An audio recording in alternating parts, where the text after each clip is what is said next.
Que faire de toutes les informations que tu vois sur les réseaux sociaux, sur Internet? C'est un sujet et c'est une caractéristique propre à Internet, aux réseaux sociaux, c'est l'afflux permanent d'informations. C'est-à-dire que peu importe le moment, le réseau social ou le site Internet sur lequel tu vas aller, tu vas faire face à un certain nombre d'informations et il y a des conséquences qui sont liées à ça. C'est pour ça qu'au sein d'un projet, dans le cadre de mes études, j'ai décidé avec un camarade de mener un focus group, c'est-à-dire de faire une espèce d'interview collective avec certains de mes collègues de classe pour savoir quelles utilisations ils avaient avec les réseaux sociaux pour se renseigner sur le monde. Et donc on a commencé cette interview avec des questions assez basiques pour savoir combien de temps ils passaient en moyenne sur les réseaux sociaux, et on a été assez surpris de voir que certains pouvaient passer 1-2 heures, comme d'autres qui pouvaient passer jusqu'à 6-7 heures rien que sur les réseaux sociaux.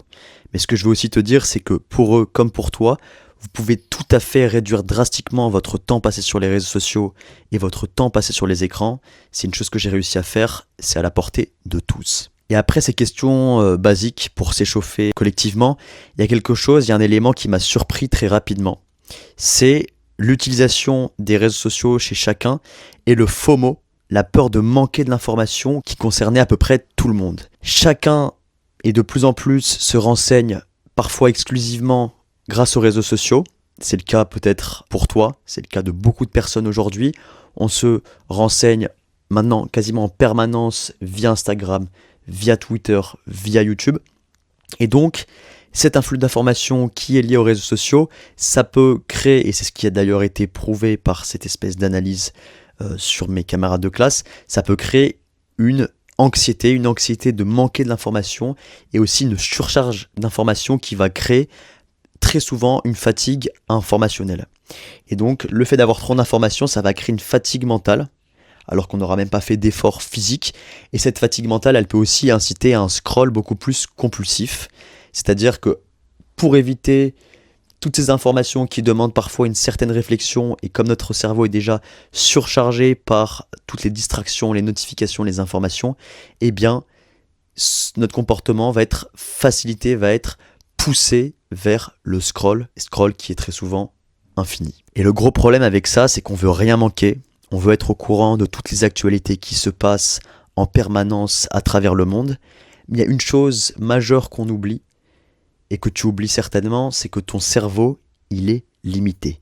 Tes capacités cérébrales, intellectuelles, elles sont limitées. Tu ne peux pas acquérir tout le savoir du monde, tu ne peux pas connaître et apprendre tout ce que tu as sous la main. Tu vas devoir faire une sélection, c'est le rôle de ton cerveau qui va devoir faire une sélection entre toutes les informations qu'il entend, qu'il voit à longueur de journée. Et c'est pour ça que l'information via les réseaux sociaux, l'information via Internet en permanence, ça va avoir un impact néfaste sur ton cerveau, dans la mesure où, de par le nombre infini d'informations, de notifications, de nouvelles, ton cerveau il va plus réussir à processer toutes les infos, et du coup il va falloir qu'il fasse un tri à un moment. Il va falloir qu'il se repose pour pouvoir enregistrer, pour pouvoir emmagasiner un certain nombre d'informations. Et donc une question que tu peux te poser, c'est comment lutter contre tout ça? Comment lutter contre ce phénomène de surcharge informationnelle, de fatigue informationnelle, tout en restant informé sur ce qui se passe autour de soi et en évitant de vivre comme un ermite? Et du coup, ce que je te propose de faire, c'est de te parler de mon expérience personnelle. Je vais te montrer comment est-ce que j'arrive à rester connecté avec le monde qui m'entoure, avec ce qui se passe à l'étranger, avec ce qui se passe en France, sans vivre comme un ermite et être coupé du monde. Je te parle d'être coupé du monde, mais en réalité, c'est quasiment impossible d'être coupé du monde en 2026. Même si tu coupes tous les réseaux sociaux, si tu vas très peu sur Internet, que tu te coupes des news quasiment quotidiennes, juste par les simples discussions que tu vas avoir avec les gens autour de toi, avec ce que tu vas pouvoir entendre dans la rue, peu importe où tu vas aller, tu vas forcément être au courant de ce qui se passe à travers le monde. Et donc ce que je veux t'expliquer rapidement, c'est quelle est la méthode que j'applique au quotidien pour rester informé sur ce qui se passe sans avoir un cerveau qui surchauffe, sans ressentir le fear of missing out, la peur de manquer de l'information, et sans ressentir cette anxiété aussi qui est permanente et qui est très souvent liée à l'affluence d'informations sur les réseaux sociaux. La première chose que je veux te dire, c'est que je ne m'informe plus sur les réseaux sociaux. C'est quelque chose que j'ai déjà pu évoquer dans certaines vidéos sur ma chaîne. J'ai plus de réseau sur mon téléphone, seulement WhatsApp, plus de YouTube, plus d'Instagram, plus de Snapchat. J'ai jamais eu Twitter ni TikTok. Et donc, je ne m'informe pas sur mon téléphone. C'est l'outil qui m'accompagne au quotidien, peu importe où je vais. Et donc, j'ai pas cette information qui va être permanente. À l'inverse, quand je vais être sur mon ordinateur, j'ai toujours un accès à Instagram, même s'il est très rare et de moins en moins régulier. J'ai aussi un accès à YouTube, là où je vais m'informer, où je vais écouter des podcasts et plus regarder des formats longs. Mais du coup, ce que je t'invite à faire et ce que je fais moi, c'est que sur ces réseaux sociaux que j'ai gardés en accès sur mon ordinateur, j'ai fait une sélection soigneuse des comptes et des personnes que je voulais suivre.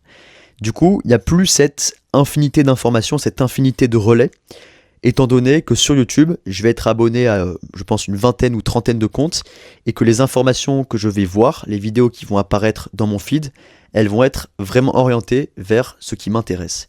Et je ne vais pas être happé vers tout le cycle de recommandations infinies et algorithmiques que tu peux retrouver sur Insta comme sur YouTube. Deuxième chose que j'applique pour continuer de m'informer sans avoir un cerveau qui surchauffe, c'est le fait que je ne m'informe quasiment pas sur les médias, sur les journaux en ligne.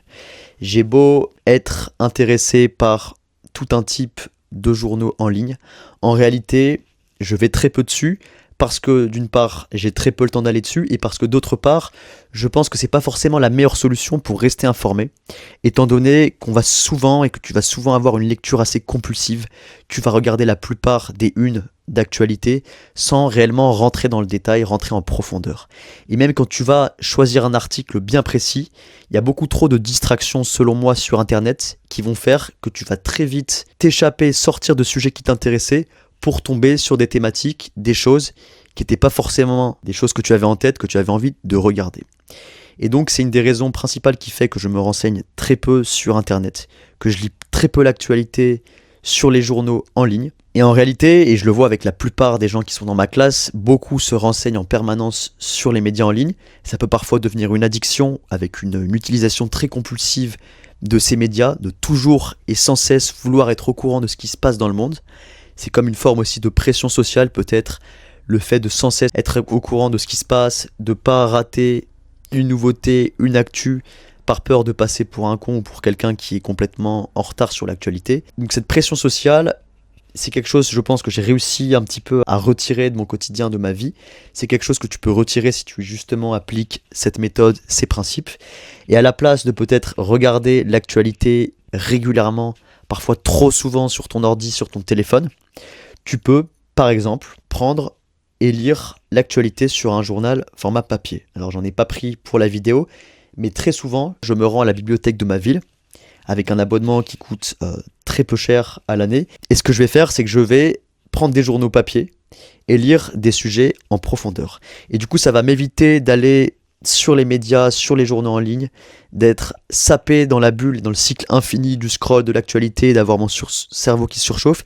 Et donc, je vais pouvoir prendre souvent en fin de semaine plus de temps, au calme, sans distraction, sans notification, pour pouvoir me renseigner sur ce qui s'est passé sur la semaine, sur le mois en cours, et pour pouvoir tout simplement continuer d'être au courant de ce qui se passe autour de moi. Et si tu n'as pas forcément l'accessibilité ou envie de lire l'actualité sur un format papier, tu peux très bien te mettre des limites, que ce soit de ritualiser un moment où tu vas te renseigner sur le monde, que ce soit via les réseaux sociaux, via les médias en ligne, mais de restreindre et d'avoir un temps dédié à ça par jour, et de peut-être limiter le temps où tu vas te renseigner, pour pouvoir aussi faire d'autres choses et ne pas ressentir ce fear of missing out, cette anxiété liée au surplus d'informations. Et dernier principe, dernière technique que j'applique dans cette méthode pour continuer à rester informé sans ressentir l'anxiété liée au surplus d'informations, c'est le simple fait de remettre la lecture au centre de mes occupations, de mes habitudes. La lecture, c'est quelque chose que j'avais oublié sur les dernières années, justement à cause de mon téléphone, à cause de mon ordinateur, à cause de tous les écrans. Mais depuis que j'ai remis la lecture au cœur de ma vie, que ce soit sur les formats physiques avec des livres papier que je lis régulièrement, ou à travers le format plus digital, à travers les liseuses, où tu vas quand même avoir moins de distractions que quand tu vas lire l'actualité sur ton téléphone, où tu vas pouvoir très facilement basculer sur d'autres applications, d'autres réseaux sociaux. L'avantage d'une liseuse, c'est que tu vas être vraiment focus sur un livre. Tu vas pouvoir aussi surligner les passages qui sont intéressants, mais tu vas pas avoir d'autres distractions en dehors du livre que tu es en train de lire. Et donc, essaie de remettre la lecture à travers le format physique, à travers le format digital au cœur de tes habitudes.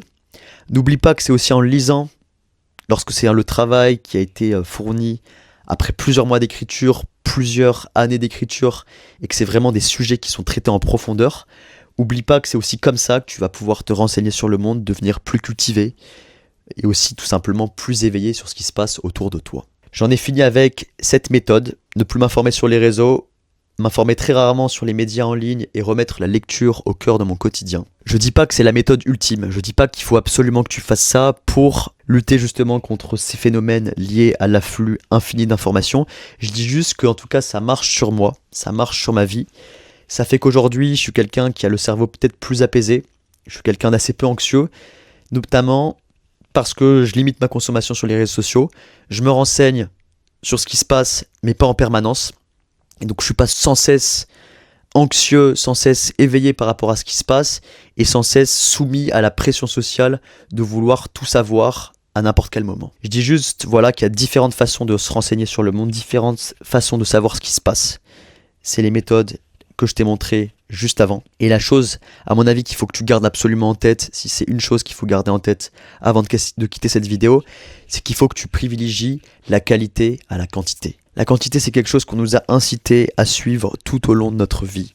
Sauf qu'il faut que tu gardes en tête que ton temps est limité, une journée fait 24 heures, et tes capacités intellectuelles sont aussi limitées. Donc tu vas pas pouvoir accumuler un savoir infini.